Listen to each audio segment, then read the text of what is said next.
Entrevistas, entretenimento, diversão. Xadrez Piraí, o seu lugar é aqui.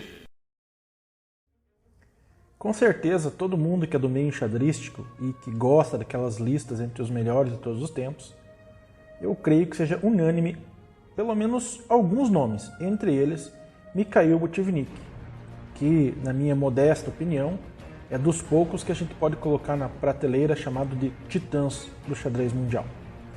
No podcast de hoje a gente vai conhecer um pouquinho da história, da trajetória desse excelente e gigantesco enxadrista, que teve como alunos nada mais, nada menos do que Anatoly Karpov e Garry Kasparov. Meu nome é Maurides Júnior e sejam todos muito bem-vindos ao nosso Sharkcast, o podcast Xadrez Piraí. Mikhail Botvinnik era russo, nascido em Kuakala, que é uma região ali perto de São Petersburgo, em 14 de abril de 1911. Faleceu em Moscou no dia 5 de maio de 1995. Aprendeu a jogar com 12 anos de idade, dedicando-se ao máximo e tendo rápidos progressos. Estudou com afinco o Shachmatny Listok, de Chigorin, de 1876 e 1877, além de livros de aberturas de Kregov e Nerarkov. Também anotou e estudou as partidas de Lasker na turnê em que o campeão realizou em Leningrado, em 1924. Por incrível que pareça, a sua mãe não dava muito apoio ao futuro campeão, e certa vez ainda ironizou: o que pretende ser, um Capablanca? Vejam que ironia, um dos primeiros feitos de Botvinnik foi justamente ganhar uma partida de Capablanca em 1925, em uma simultânea contra 30 enxadristas em Leningrado, no dia da folga do torneio de Moscou. Reza a lenda de que após abandonar a partida, Capablanca comentou que ali estava um futuro campeão mundial. Uma baita profecia, né? Existe inclusive um filme sobre Capablanca em espanhol que você pode encontrar no YouTube. Inclusive eu vou deixar o link na descrição desse podcast, onde é mostrada essa simultânea. Alguns títulos aí do Botvinnik: campeão mundial entre 48 e 1963, ganhou o título de campeão mundial em 1948, em Haia, na Holanda, após a morte de Alekhine, em que o título ficou vago. Perdeu o título contra Smyslov em 1957 e o recuperou no ano seguinte. Perdeu novamente contra Tal em 1960 e voltou a recuperá-lo em 1961. Finalmente, perdeu o título para Tigran Petrosyan em 1963. Algumas características do jogo do Botvinnik: jogava com maestria em todas as fases da partida. Utilizava poucas aberturas, mas de uma forma excelente. Seus conhecimentos teóricos foram extraordinários, além de ser um exímio analista. Dominou tanto o jogo tático quanto o jogo posicional. Alguns aí de seus melhores torneios: foi campeão da União Soviética em 7 ocasiões.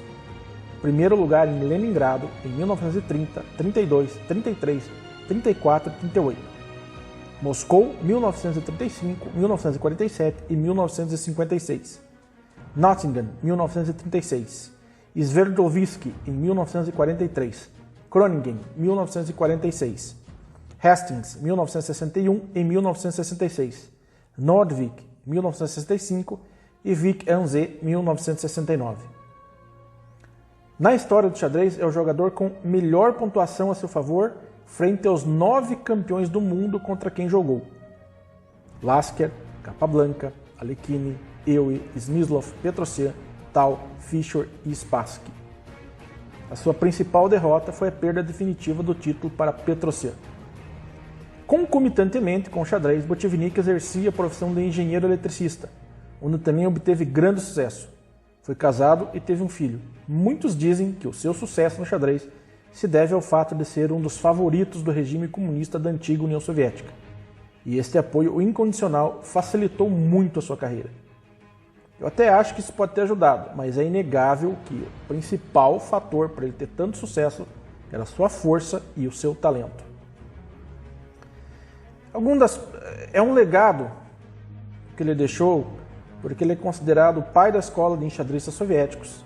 Dentre os seus alunos, como já dito no começo do podcast, destaca seus campeões mundiais Karpov e Kasparov, para você ter uma ideia. Talvez a maior rivalidade do xadrez mundial, Karpov e Kasparov. e foi o pioneiro do xadrez aplicado à informática. Sem dúvida, um dos mais brilhantes e criativos gênios da história do xadrez. Um guerreiro incansável, derrotando todos os melhores jogadores da sua época. O primeiro contato que eu tive com Botvinnik, se é que a gente pode dizer que isso é um contato, foi lendo o livro Partidas Selecionadas de Smilov.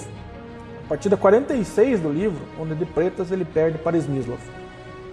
Esse livro pertencia ao José Carlos Gonçalves, mais conhecido aqui na nossa cidade como Carlos Bolivar, que foi um dos meus mentores no xadrez.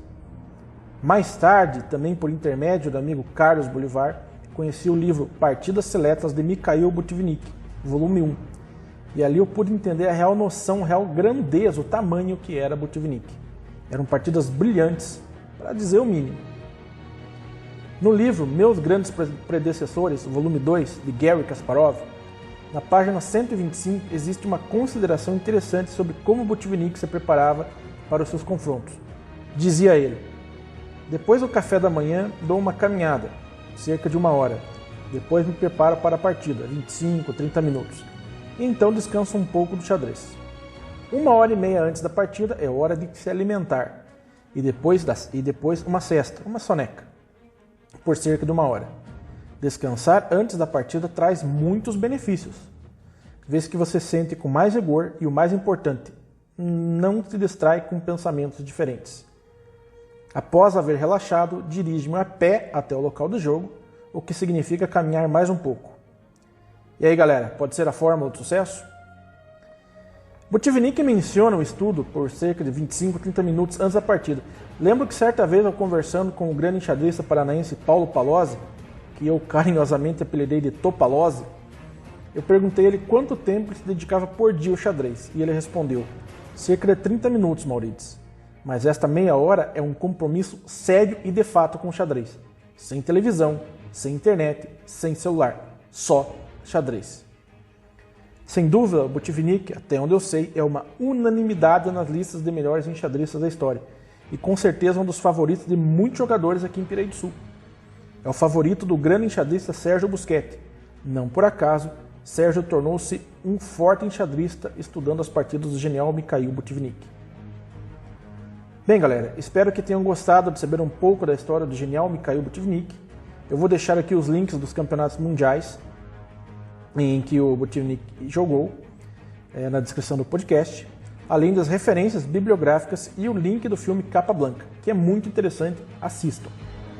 Lembrando que você pode ouvir o nosso Sharkcast nas seguintes plataformas: Spotify, Google Podcasts, Breaker, Overcast, Anchor, Pocket Casts e Radio Public. Muito obrigado por ouvir o nosso Sharkcast, o podcast Xadrez Piraí. Sigam e conheçam as nossas redes sociais. Estamos presentes no YouTube, Facebook, Instagram, Twitter, Twitch, além do nosso blog Xadrez Piraí. Muito obrigado, cuidem-se e até a próxima. Quem puder, fique em casa. Quem não puder, precisa sair, por favor, se cuide. Muito álcool em gel e a máscara. Muito obrigado e até a próxima. Xadrez Piraí, mais do que uma equipe, uma família. Xadrez Piraí.